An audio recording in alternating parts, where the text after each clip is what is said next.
안녕하십니까.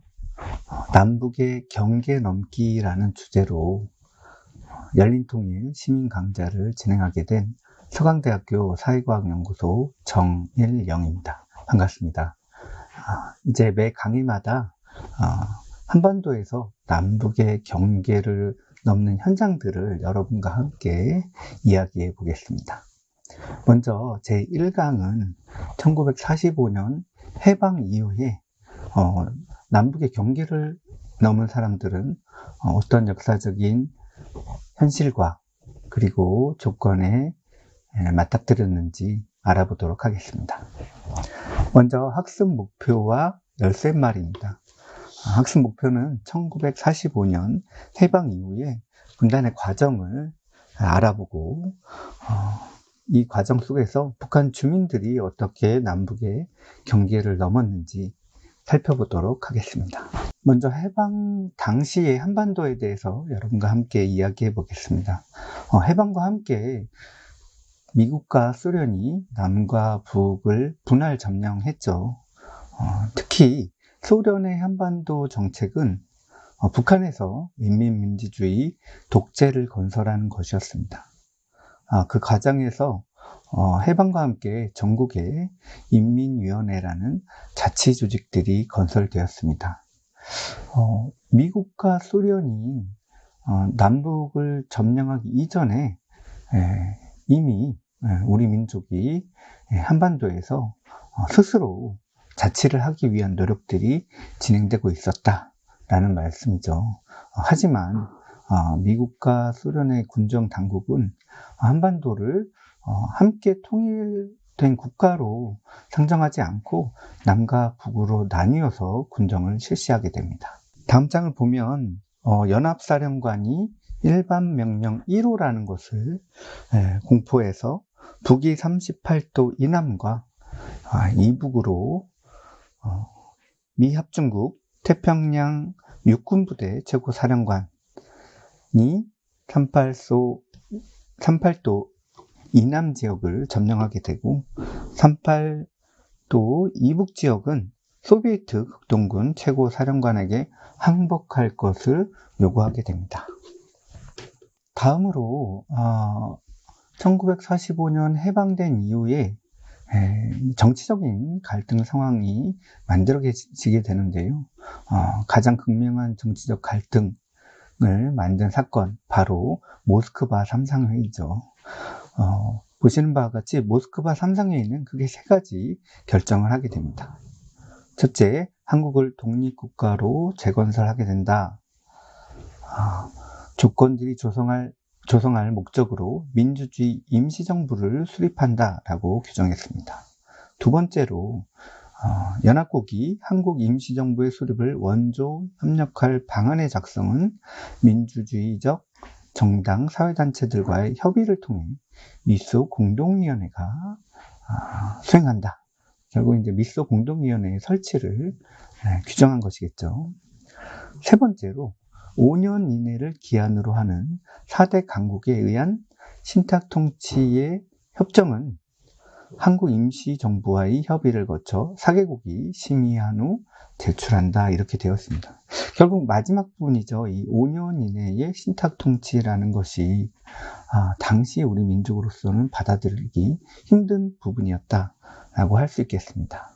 다음을 보면 결국 모스크바 3상회의 결과에 대해서 친탁과 반탁,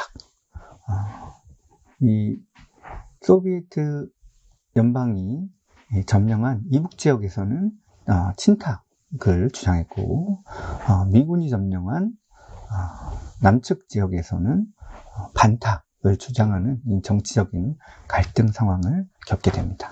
이런 과정에서 북한 지역을 점령한 김일성을 중심으로 북한에서 인민민주주의 개혁을 실시하게 되는데요. 이 개혁의 내용은 기존의 식민지 봉건 체제를 붕괴시키고 구주배층의 정치적, 경제적 토대를 제거하는 것이 목적이었습니다. 구체적으로 크게 토지개혁과 산업국유화 조치를 취하게 되는데요. 토지개혁은 기존의 지주 소작제를 해체하고 무상몰수, 무상분배로 자작농을 증가시키기 위한 목적으로 시행이 되었고, 산업국유화 조치는 일제와 친일 세력 소유의 기업소, 광산, 발전소, 철도, 은행 등을 국유화하게 됩니다.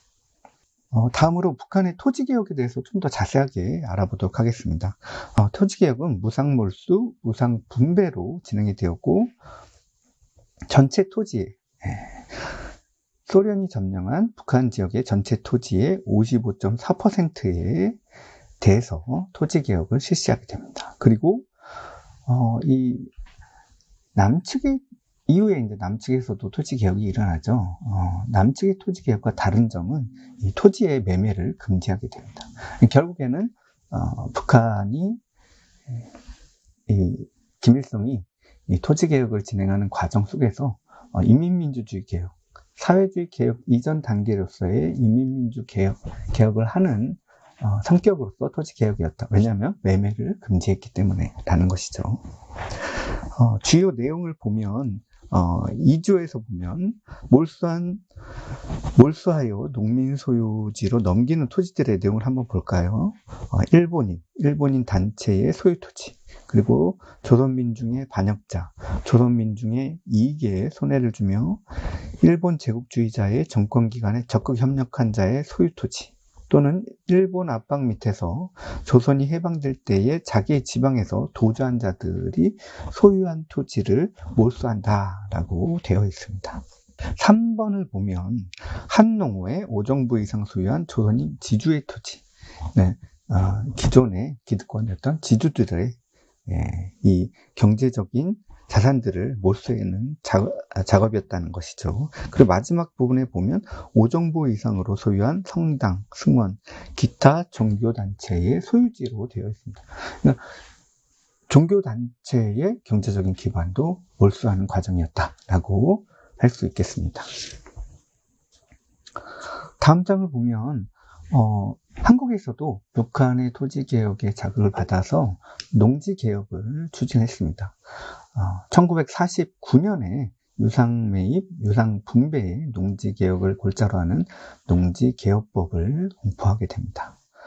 그런데 1950년 5월 이후 토지개혁 사업을 착수하려고 했는데 한국전쟁이 발발하면서 한국전쟁 이후에 이제 구체적으로 진행이 되게 됩니다.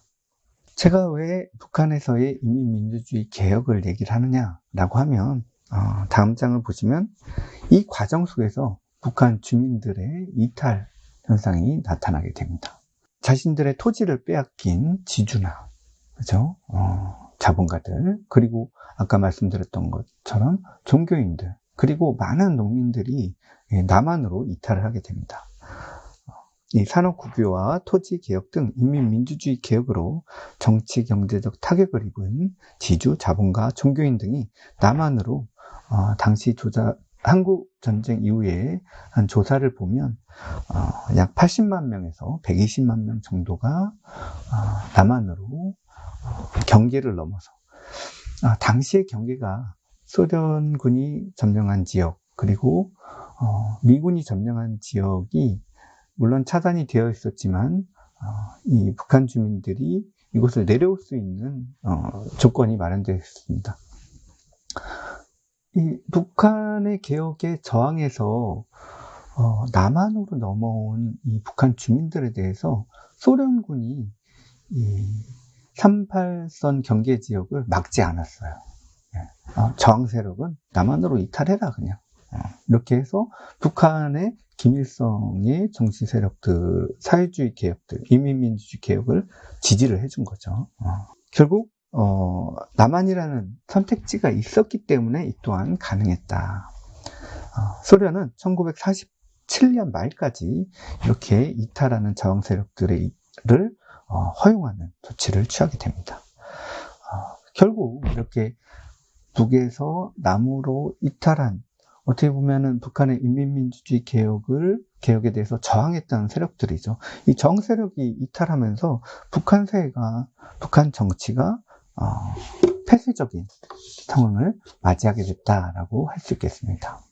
다음 장을 보면 결국 이러한 이탈 이후에 미소 공동위원회가